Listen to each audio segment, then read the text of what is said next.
Hi, everyone. Welcome to our Ask the Experts series for November. We are recording this series, and so if you have any questions or would like to take another look at this, you're welcome to share the link. We will send it out to everyone and keep it on as well. If anyone has any questions or wants to share this information with anybody down the road, certainly feel free to do that.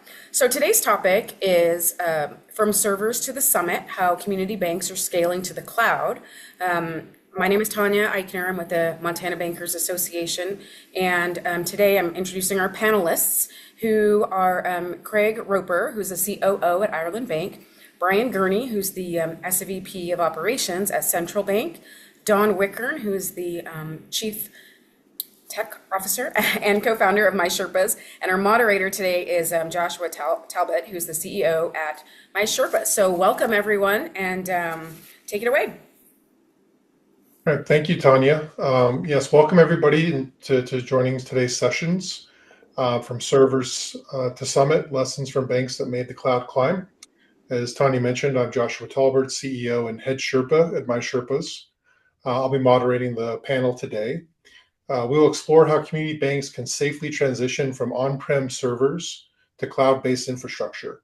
I think this was 24%, the highest rated topic in the poll that MBA did. So modernizing operations while maintaining trust and control that define community banking. Joining me today is Brian Gurney, SVP of Operations at Central Bank based in Provo, Utah. Craig Roper, Chief Operating Officer at Ireland Bank based in Malad, Idaho.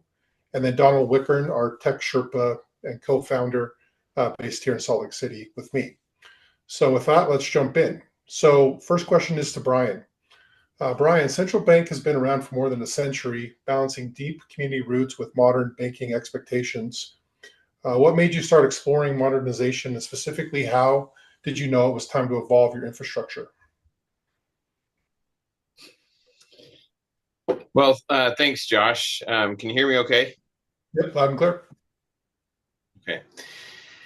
Yeah, so we at Central Bank, we're a community bank. We've been around since 1891, so we're a long time and established bank and very conservative. Our customers like that we're conservative, and we were, as a small community bank, we relied almost entirely on servers that were on-prem, and we as we grew, the number of servers grew over time as well, and there wasn't really a problem with our legacy systems. Things worked well. We were able to access what we needed to. We were able to function, but we realized that as, and really what kind of opened our eyes is that we started to look at solutions that we wanted to integrate our systems with, and as we did that kind of started us on that path of looking at considering a move to the cloud. Then on top of that, we were in a position where our IT staff was limited, and the more servers that we had and the more patching that we had to do on those servers, the more strain it put on our IT department. And so from a personnel side, that also caused us to start to look at that. But really more than anything, what pushed us over the edge was we did an audit of where our data was and set up a data repository, a complete data repository list, and came to find out that many of our vendors that we knew either had our data or had access to our data, many of them were using the cloud and were storing our data in the cloud, and we kind of went to a new depth of learning about our data and where it was held. And vendors that we knew held our data, as we kind of queried them more and learned more about how and where they held that data, we learned that a lot of our stuff was in the cloud anyway. And then going back to what I said before, for our systems to work well and to be able to integrate with other systems and to provide a better experience for our customers, we decided it was time to look more deeply at moving some of our own infrastructure into the cloud. And that's what kind of led us into this exploration that's been going on the last several years. Yeah, that's great. Yeah, Brian, you make a point that I hear often as I'm meeting with various community banks around the country, is that at capacity, your IT teams are small, depending on the size of your bank. There's additional burden behind just maintaining the servers, and so moving to a cloud-based system may limit or reduce that capacity constraint, and actually helps you leverage some of the scale of these big providers such as Azure, AWS, etc. Don, anything to add on that? And sometimes folks worry about getting the same service level, but when you partner with one of those cloud partners that Josh mentioned, it's a huge advantage because you have $1 billion company that stakes their reputation on making sure your data is safe, secure, and accessible to you. Yeah, that's great. Brian, it looked like you were going to add one more thing before I went to Don. Anything to add? Well, I was just going to say, when you partner with these companies, this is one thing we've learned is you get some of the latest technology, and so we noticed this in a couple of systems that our efficiency improved and our speed improved of being able to access data and certain things because we were on the latest and greatest equipment and not some legacy equipment that was on-prem. Yeah, that's great. Craig, I'll turn to you. Ireland Bank is known for old-fashioned banking integrity. How do you approach modernization without losing that human connection your customers value so much? I think you hit on it. Really key there is understanding what that human connection is and understanding the roadblocks or things that may be hitting us there and causing us challenges technology wise or otherwise that we need to be able to overcome. And then looking, much like what Brian was talking about, is looking at, all right, what are we currently doing? And there were so many things that we didn't understand that we were already in the cloud on certain things. And so it's just about really having open dialogue with our IT group and understanding the impact to our employees and our customers and how that overall impacted the bank as well on our opportunities and growth. And then going from there to say, all right, this is what we're already doing. Let's start leveraging that and making sure that we keep that person in the mix here, but also just becoming more efficient with that as well. Yeah, that's great. Don, from your experience, is this something you see across other banks? IT systems overwhelmed, and then trying to find ways to identify, as Brian and Craig mentioned, around understanding the status quo and then moving from there. Yeah, I think we find that a lot. A lot of the community banks find that their data is being stored out in the cloud. It's important for them to understand what's going on. And their IT departments are lean by design. And so having that on-prem hardware and point solutions they have to manage, it's just a higher risk of bottlenecks in the whole process. I think, as I mentioned, the important thing is that you don't want your IT groups to go away. You need them there.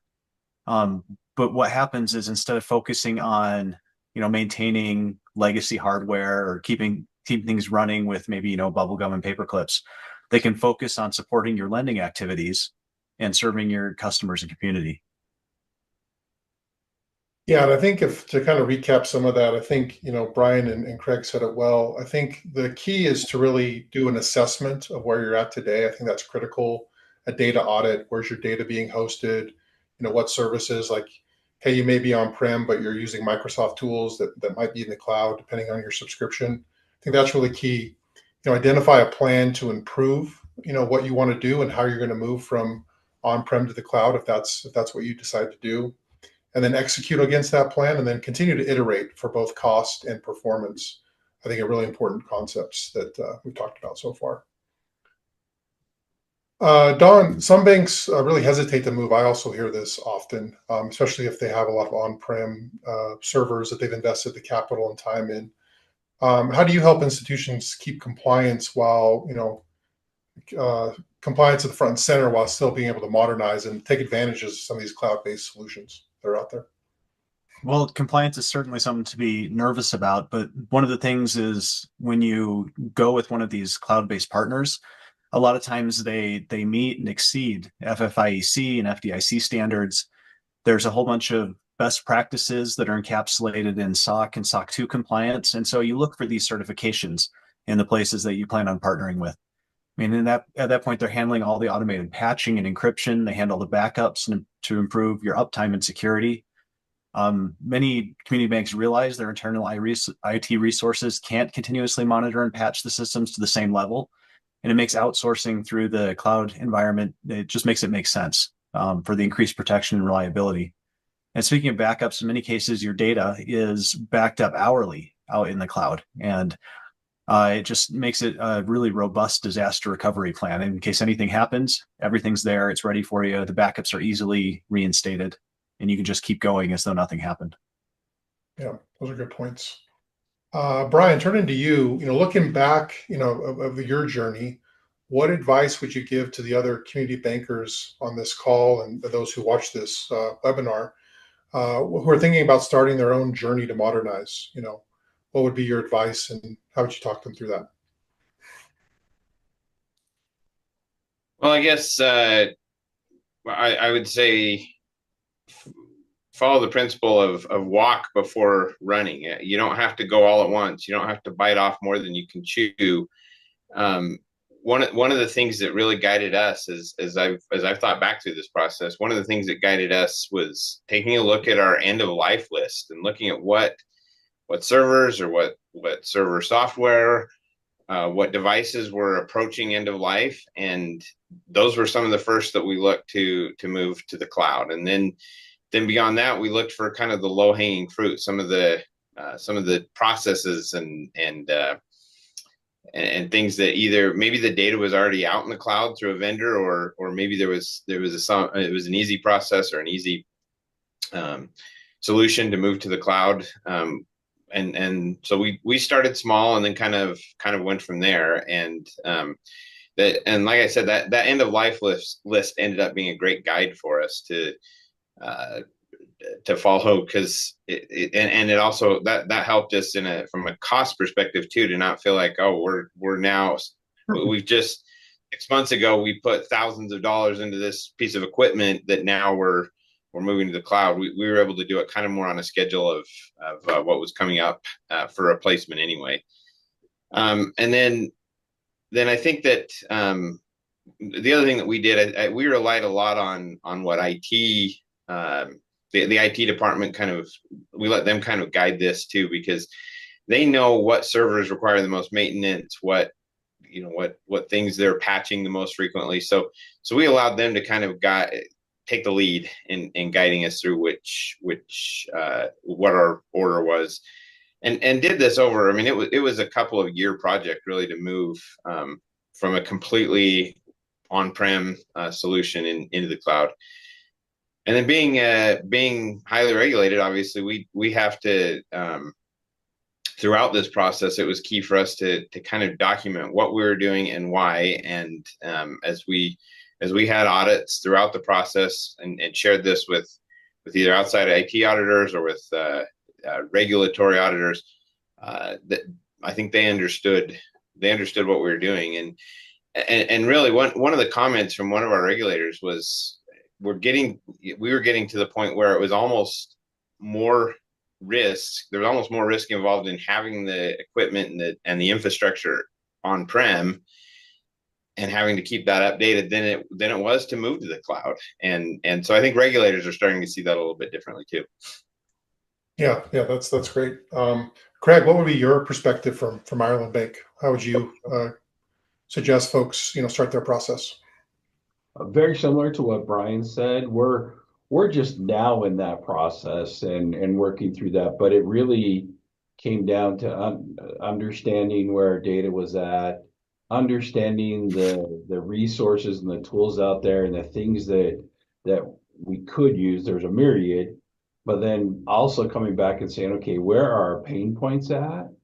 Analyzing where our pain points are at, identifying ones that would be fairly simple and quick to experiment with and figure out what was in there. So for example, our first thing we ever did was with Microsoft 365 of moving our email into the cloud with that. I mean, that was the first simplest thing to do. Sure. And but it became something that started to understand and take a look at it and saying, okay, what does that space look like? How is it protected? What are some of the things that are a challenge with that? And then we started moving forward, identifying other things. And it's been really great. IT's driven all of that. But it's been great to have conversations with them from an operational side of things of, hey, here's some of our pain points. What do you see out there? Or do we currently have tools or resources or things that are in the cloud and data in the cloud or that were used, but we haven't taken full advantage of the complete suite of that product yet. And we're really exploring those things. The great thing is we have a phenomenal IT group, and they're eager to learn and go down that path and understand how things work so we can start to expand and explore. So it's a collaboration, it's not a no.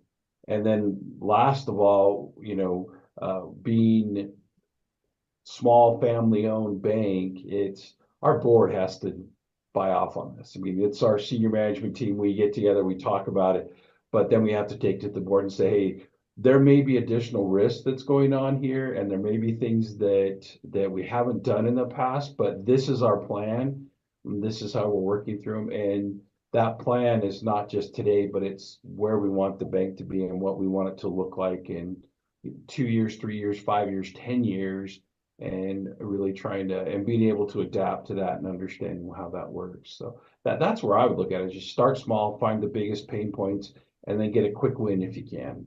And keep IT 100% involved because they are a key player. Yeah, that's great advice. I think also, I love that your perspectives are very similar. Ireland Bank is about 400 million in assets. Central Bank is a 2.7 billion in assets. So big gap in terms of asset size. And also Central Bank, owns BMA, which is a core provider.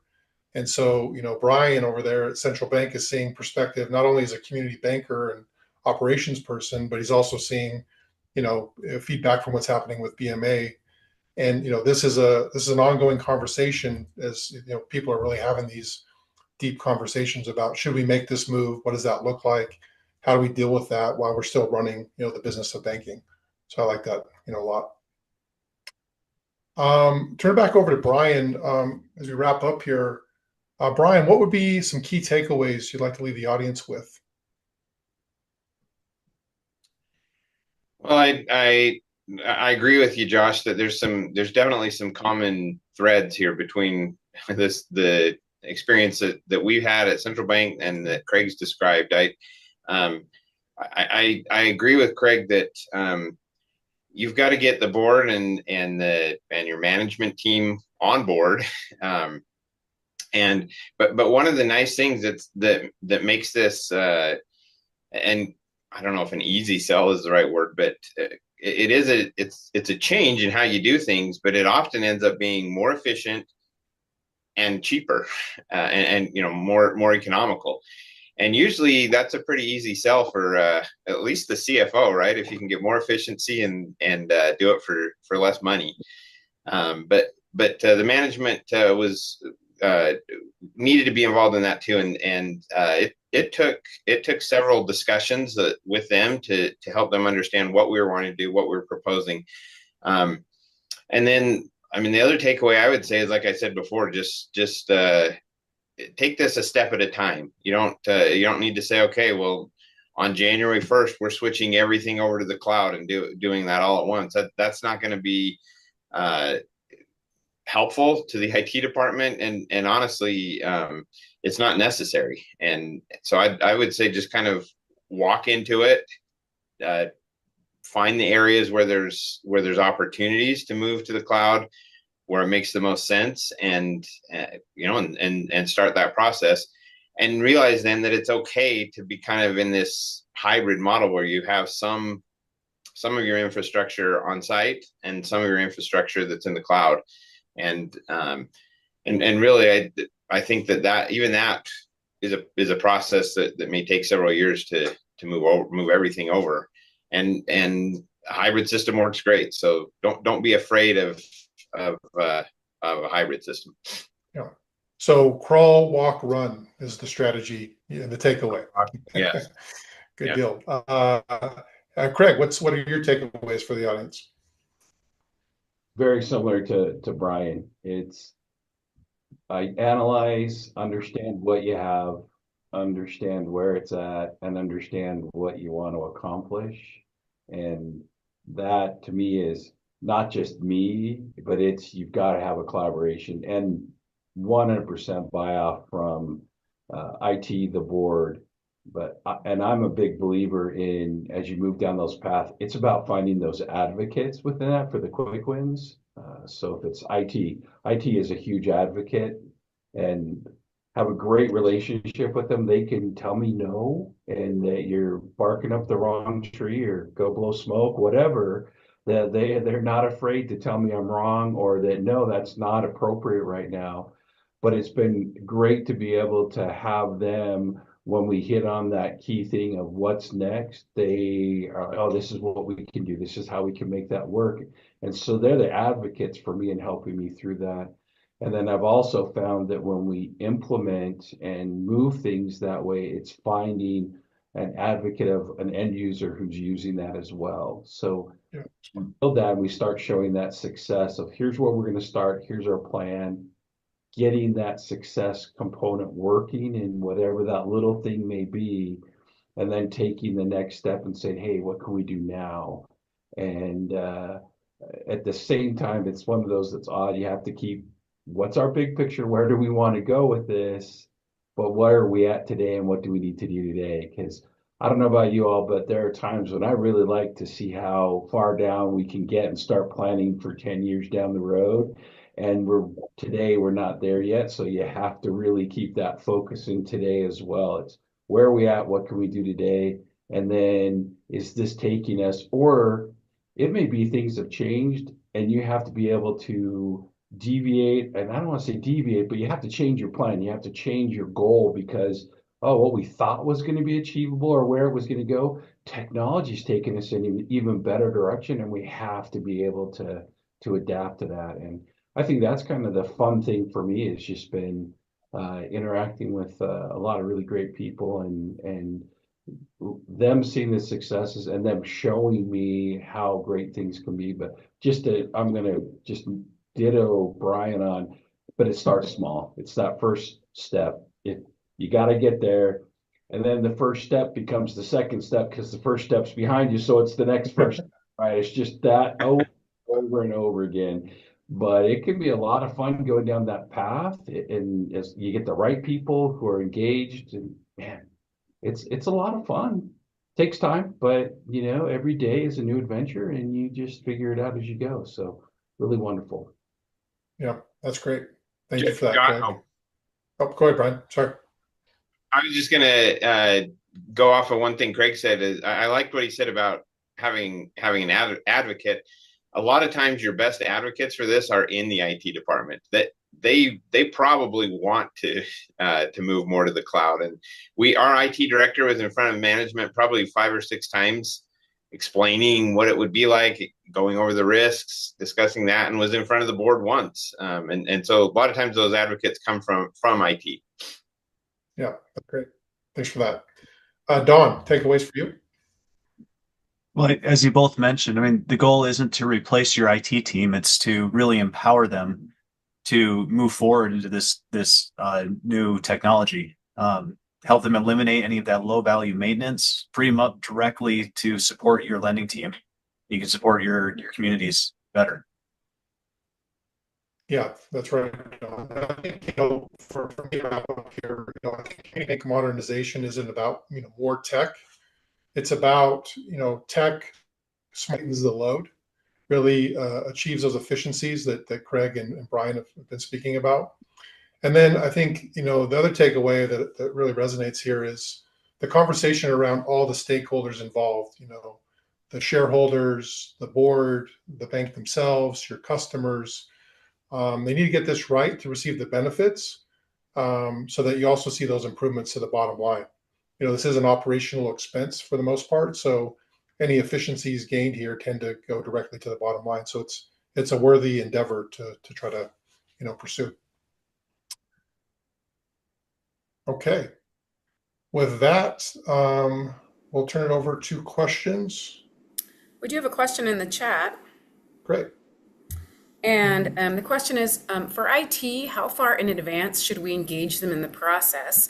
And is there a way to frame this where it's not overwhelming? Dawn, you want to take that one? I think you should get them involved as soon as possible. As Craig and Brian both mentioned, it's oftentimes your IT groups are going to be wanting this and driving it. They've just been waiting to have the leash off so that they can run with it. So get them involved as soon as possible. Your goal is to pick a good partner, and your IT department can certainly help you out with that. They can pick up the heavy lifting. The partner can. Your IT department can help vet them, bring things to your attention that you probably didn't think about. The goal is your IT department focuses on oversight of the new system, how everybody works together, not so much on upkeep. Yeah, thanks, Don. Anything to add, Brian or Craig, on that? No, I think Don said that well. I think you I think that if it's step by step, then they're not going to feel overwhelmed. Yeah, great. Craig, this one coming for you.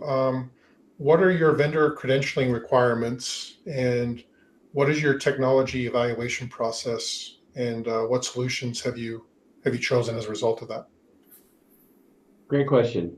Like I said, we're very, very early on in this. Our first real delve into this has been with our core and some of the core vendors that they have gone with that have allowed us to get into the cloud. And it's been researching more of those core vendors. The other part of that has also been just in our Microsoft suite of looking at AI and some of the ability of Copilot within there, and then other things and add-ins that are part of that can help us be better. And then also within our current vendors of what are things that they have available in the cloud, because some of them have a cloud solution, but they're allowing us to run it on-prem. And so it's about balancing that of saying, okay, is there different functionality? So if I were to say, to go back to the first question, is when to engage, today would be the day to engage your IT to start gathering that information and then build off of that, of how that's going to work. And I know the IT group here, we're working on a lot of things prior to me asking more and more questions. But I found that as I ask questions, that they're much more open to me than if I say, I want to do this and put it as a demand. If I say, hey, I see this as an opportunity. What do you guys see? How does this work? How would we make this happen? And they're more willing to chew on it and try and figure that out and move forward. But our vendors have really come through the core, though, going to that last, it's really come through the core. And some of the other just simple migrations we've made, we are exploring more and more into that true third party, connecting in outside and having everything in there. And we're working through that. Yeah, thank you, Craig, for that. And Brian, as we were preparing for this, you mentioned that you guys have established, I think, a tech council that meets on a regular basis. Have you found a lot of value in that? And has that helped kind of screen through and help find opportunities for new vendors and bringing them on board? Yeah, so our technology committees, it's been a great, a very useful tool. It's not the final decision-making group, but yeah, that's kind of where ideas are bounced around. We actually have 2 members of our executive management team that sit on that committee, so they're involved in those discussions, and already gone through some of that that consideration prior to something being presented to the executive management team. So, but then, yeah, we'll look for specific solutions. A lot of that's our IT director is the chair of the technology committee, so he'll kind of lead out in a lot of that, but with his group. But we'll look for specific solutions. We'll discuss what problems we have and you know what challenges we're seeing. And yeah, it's more than a focus group, but it's a really good. In fact, it was that group that said let's put together the data repository and see where all of our data is. And we worked with a couple of specific people on our data team to pull that all together. But yeah, no, that's a great asset to the bank, is to have a technology committee that meets monthly and discusses those things. That's great, Brian. And one more kind of follow-up question for both of you. Any examples of actual cost cutting or cost savings you've seen in making some of these migrations, in terms of, dollars or percentage? You guys have any examples that you could share with the group in terms of, meaningful cost cutting? Well, I don't know some of the exact dollar amounts, but we're one of the ones that, this is actually one of our more recent migrations. This happened at the beginning of this year. We our employee intranet site had been an on-prem solution that sat on a server that was here at the bank. That server was going into life at the and so we decided, we looked at a couple of different options. We looked at upgrading the server. We looked at spinning up a virtual server. We looked at just moving something to the cloud, and that's what we ended up doing is moving to the cloud using a SharePoint solution, Microsoft SharePoint. SharePoint was already included in the Microsoft contract that we have, so there was no additional cost to us to move that. We had a one-time cost to be able to build the site, but beyond that one-time cost, there was no ongoing costs. We saved probably, I think we were paying in the $5,000 to $10,000 range for the previous internet site, plus the cost of having and maintaining that server, which that's where I have a hard time putting a dollar amount on that. But yeah, we've avoided those costs and replaced it with basically a cost-free solution. Yeah, doesn't get better than that.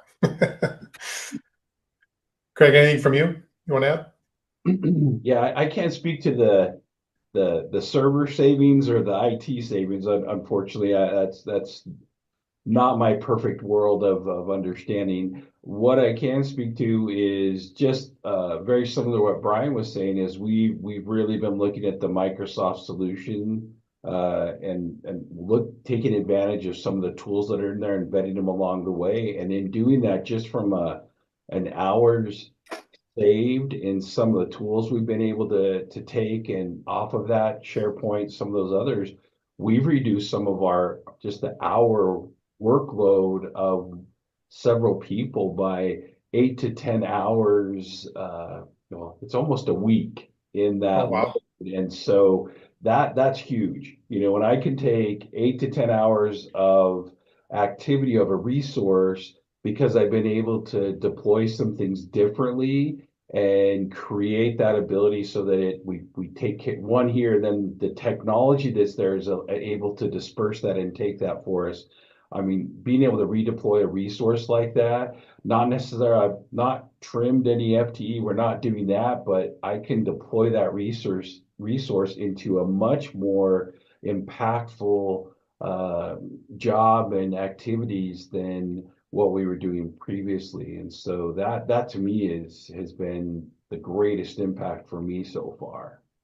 Yeah, that's significant as well. That's great.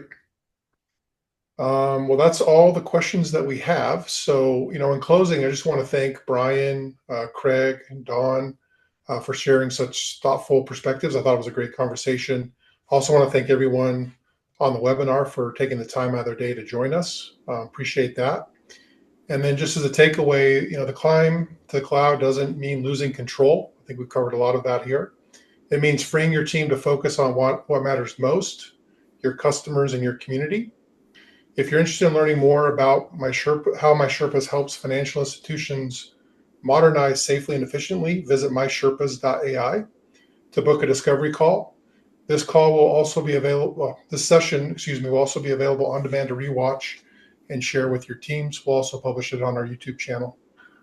So we're excited to have this opportunity, and thank you again. And we hope to partner with you to lead your financial institution to some success. And I'll turn it back over to Tanya. Yep, that's great. Does anybody else? I know we've got a couple of other people who've joined us on this call. Does anyone else have any questions they would like to ask? You can unmute yourself, or you can throw something in chat if you've got anything you want to follow up on.